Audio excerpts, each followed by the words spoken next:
Advice for your success. Hey everybody, it's Mitch with Elevated Business, and we have Brett with Execom in the studio with us today. We're gonna go through some advice that you can apply in your life today to help you be successful. Let's get into it. I'm Mitch Hardington, your guide to elevated business. In this video series, we dive deep into the authentic journeys of business owners who've paved their way to greatness. Get ready to uncover their secrets that shape the remarkable world of business.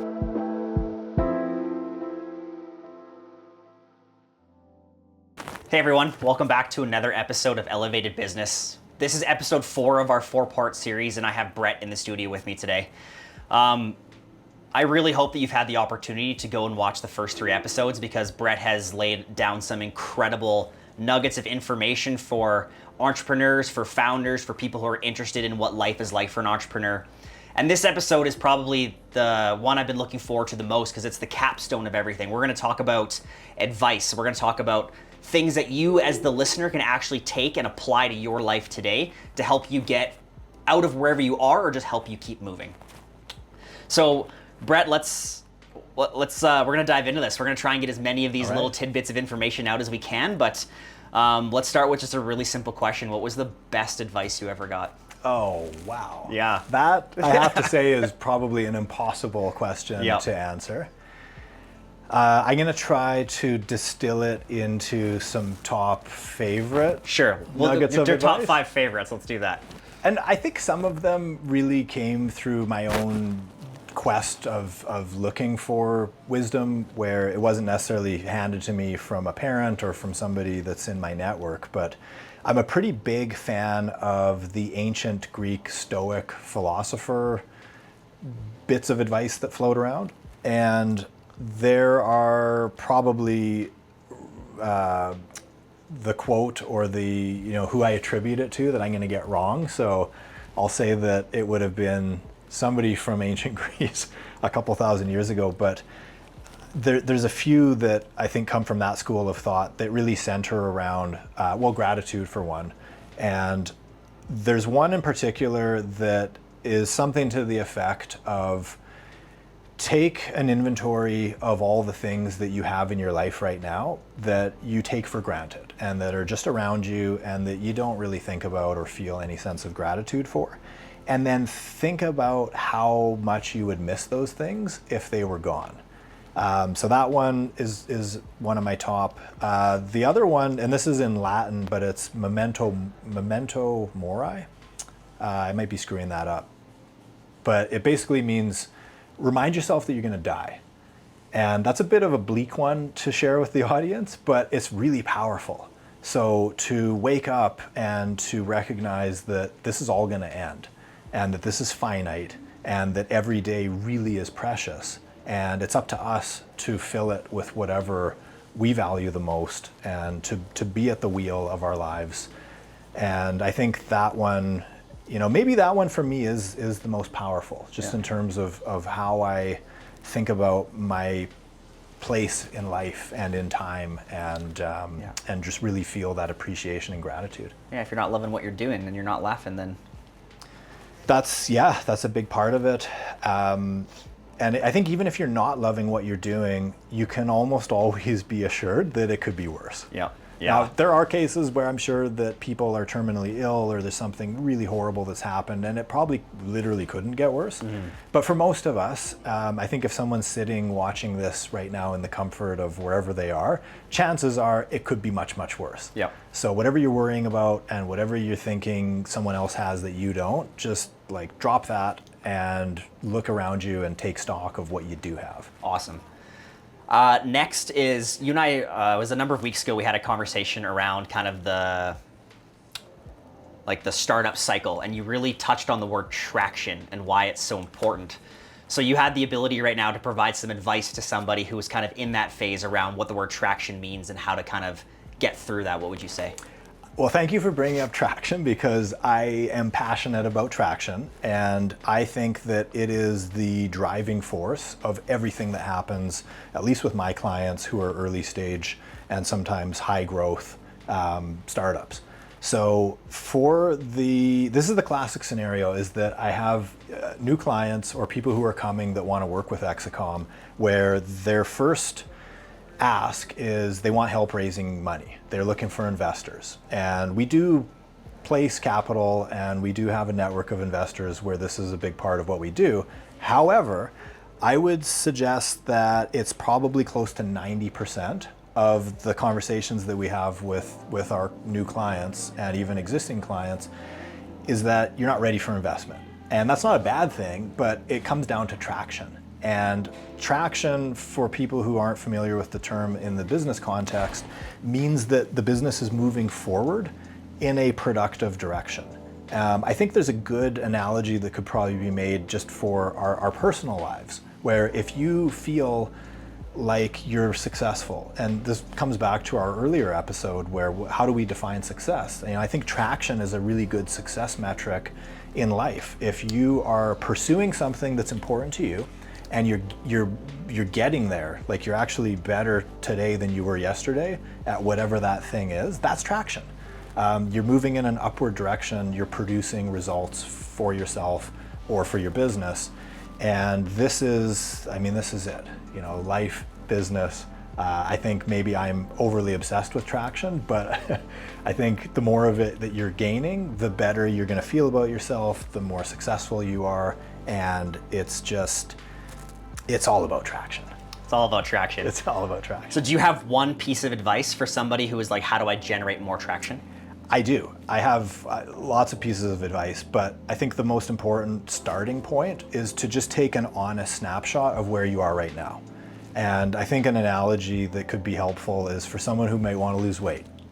You don't want to get on the scale, you're horrified of what the number might be, get on the damn scale, get the number, get the snapshot of what your current state is, and start with that. And don't feel bad about it, but just recognize that it's a place to go up from. And I think that is maybe my first and key piece of advice for people who want traction, is just be really honest with yourself about where you are right now. And the plus side is that if you're honest, and if you're honest about how bad something is, then the gap between where you can go is much bigger. Because if you think you're amazing and you're really not, and you want to just be a little bit more amazing, you're actually down here and you have to go all this way. Whereas if you say, okay, yeah, I'm actually not that amazing, and I want to improve, then you will improve. Mm-hmm. And I think to be able to stack that and to be consistent with the things that we do in pursuit of traction, that's what leads to grand success. And I think we hear this often from folks who are much more experienced than I am with creating fortunes and being tremendous at what they're doing. It's these tiny little movements over a long period of time that compound and create these tremendous outcomes, but it's not something that just happens immediately. And that's hard too, right? I think we have to be honest with ourselves on have a big goal, but be patient with getting to it. Yeah, releasing those expectations. Releasing those expectations. Yeah. Okay, another question. There's an entrepreneur out there right now listening to this. They're in the trenches. They're in that valley, we'll call it, where they're like, things are going horrible. It's not getting any better. What would you say to that person right now? How would you help them kind of move forward? I would say that it will get better, and that where you are now is the most important place that you should be. And there might be shiny life rafts that you think are floating around, where it's somebody that's got an agency that's going to help you and make you 10x your e-commerce revenue in 3 months. I think it's important for people who are in that valley and feeling that difficulty and that adversity to take a second, recognize that in that hardship that they're in, there's going to be unbelievably valuable growth. There's going to be things that they will never have learned if they didn't go through that hardship. And I think they ended up in that spot because they needed to. And that sounds like, it's not necessarily that they chose it. I don't think people willfully or consciously choose to go through rough times, but their path takes them there, and that's their path. So I think the summary on that is value it, accept it, be glad that your path is in front of you, and for no other reason than that the only direction is up.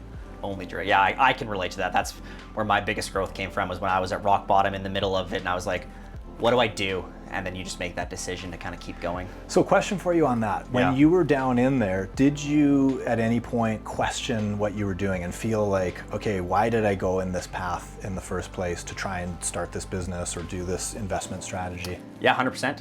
Because you question why you're doing it, you question the long hours, you start to question, like, is this even worth it? Why don't I just go back and do what I'm doing? But kind of like you said earlier, you hold on to the things you're grateful for, you hold on to that vision of what you want your life to be like, and you just go, no, I made the decision, like, no, that's where I'm going, and I'll just keep walking until I get there.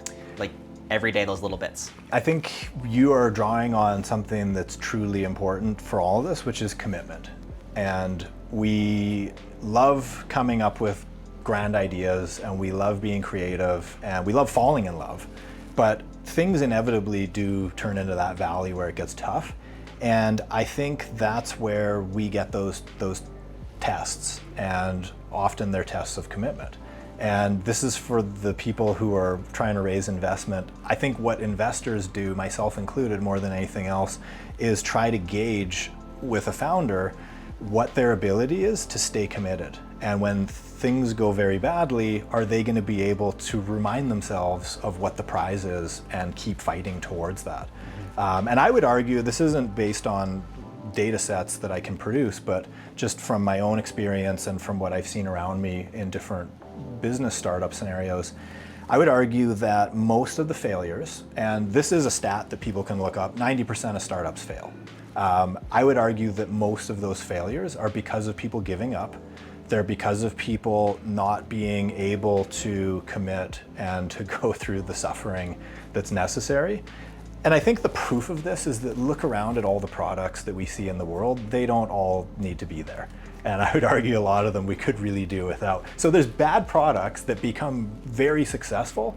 And my argument is that that's because they had very tenacious and capable founders behind them. There are unbelievable innovations that we'll never see because those founders gave up. So at the end of the day, I think what you were starting to draw on there, which is commitment, is it can't be understated for what a huge factor that is in this game. I absolutely love that. And you know what? I think that's the best place to end this. End with that ability and that recognition to people of just stay committed. You can do it. You got to do it for a reason. You're doing what you love. Hold on to that prize and just keep going. Well, I love that as an ending, and I want to say thank you to anyone who's watching that committed to all 4 episodes. This has been phenomenal. Mitch, thank you so much for having me on the show. I'm so thankful you're here, and I love what you gave. You gave your heart today to people, and I'm so thankful for that. Honored to be here. Yeah. So that wraps up our 4-part series, everybody. Thank you for being here. Thank you for listening. Thank you for keeping an open mind. And I would really recommend over the next little while that you go back and you keep rewatching some of these episodes, because I know for myself, sometimes you don't hear everything the first time, and you got to go back and listen to it a second or a third time and to really get things to sink in. So I would just encourage you to do that. Brett, if people want to get in contact with you, how do they do that? Yeah, so my email is Brett, B-R-E-T-T, at Execom, E-X-E-C-O-M.ca. Awesome. Thanks everybody for being here. Thank you for giving your time, and thank you for the drive to become a better person. Until next time, this is Mitch with Elevated Business.